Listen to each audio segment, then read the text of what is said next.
Boys, what's up? And in today's video, we're going to be talking about my thoughts and opinions on the Cookie Run BTS collaboration, the current state of the game, and basically just how the update's going and stuff like that. Alright guys, so starting off with the first thing, we're going to talk about the negatives first, which is the gacha system. I really don't like the gacha system in this. As you can see, we're doing a 5 pull right now, and let's see what we get and how much mileage we get for this. Okay, we got a new costume.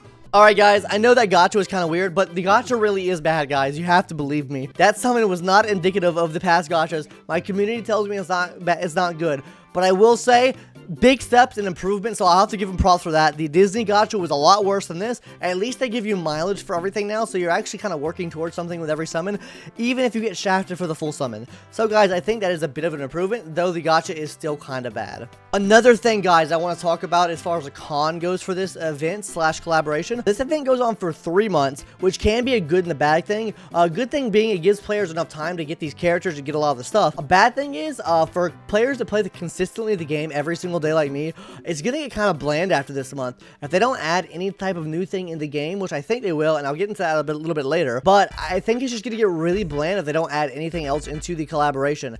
People are just gonna not play the game for it. They have to keep updating the collaboration if they plan to have it out for 3 months. I think that's the only way that this collaboration is gonna look good in everyone's eyes, because it'll just become stale really quick if they don't do any updates to it. Another thing, guys, that I think can be kind of weird for the event is how the actual high score system works in the scoring system and some of the like missions, like permission to dance, for example, right? I didn't have the collection buff for the basically the permission to dance collection buff for 10% extra points, and since I didn't have that, I literally cannot get an A rank. I have all 7 cookies. I have got a combo of like 322, missed like under 10 notes, and still B is my maximum rank, guys. So I think the scoring system could be fixed in a future update. I just think this scoring system is kind of messed up, particularly for permission to dance. I've been on this week for a week, and it's so bad. Now, guys, let's hop into the good of the event. I think the event is great overall. I think this is a big step for Cookie Run, especially making the cookies all playable. Was actually really good. They're all really cracked, and I'm glad they all have this same ability, actually, so you're not having to chase every single cookie down, especially if you come into the event late and you don't have those cookies.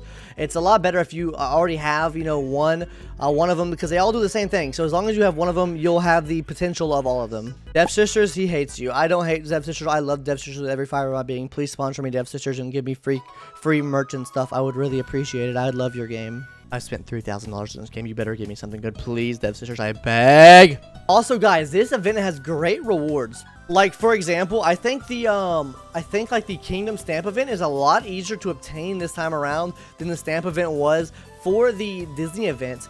Also, the rewards we're getting daily, actually pretty good rewards. It gives us a pretty good amount of summons every day. I think it takes about, what, a couple days to get like a full summon. But you do have the Army Bond missions as well, which are very plentiful, and they're not as reliant on doing other things in the game. It's just really just getting stuff from the gacha and just doing like basic stuff, versus like the other events, like the Disney event, that you had to go and do a lot of tedious stuff to actually get all those missions done. And then, of course, we have the BTS Purple Pass, which has a free and paid option. The paid is actually not too bad as far as using it. Also, it's nice that they're adding an extra like set of rewards into the game. It just helps out a bit. Also, guys, I think the Brave Together event, where they're going to have new songs, like two new songs added to this every list, basically updating this every like season for new songs and getting rewards every season. I think that's really good, especially the rewards giving you free summons and free titles for your character for both songs.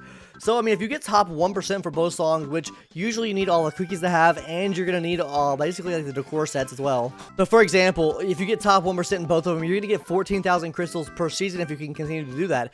Now, guys, I do have a bit of a theory. I think they're going to be adding in 2 more costume sets for all the BTS cookies in the future, because we're missing costumes for Mirko, and we're also missing costumes for Yet to Come. As you can see on Yet to Come, we have 0 of 7 matching outfits, and there's no outfits in the game that can actually get you this collection buff here. So I think they're either going to do Mirko and Yet to Come in the final version, like whenever the last season comes out for it, and they're going to release 2 new costumes, or they're going to release 1 costume every season, which I think is more likely, just to keep the gacha fresh, because I think after a certain amount of time, everyone's just going to pull everything in the gacha, and then that'll give them 7 more items to get in the actual gacha themselves.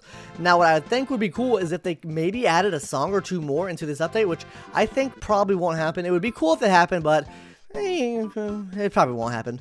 I would really like to see it though. But overall, guys, I think this update is really good, has great rewards. I feel like there's a little minor improvements they can make on this to make it a lot better, or make it just better.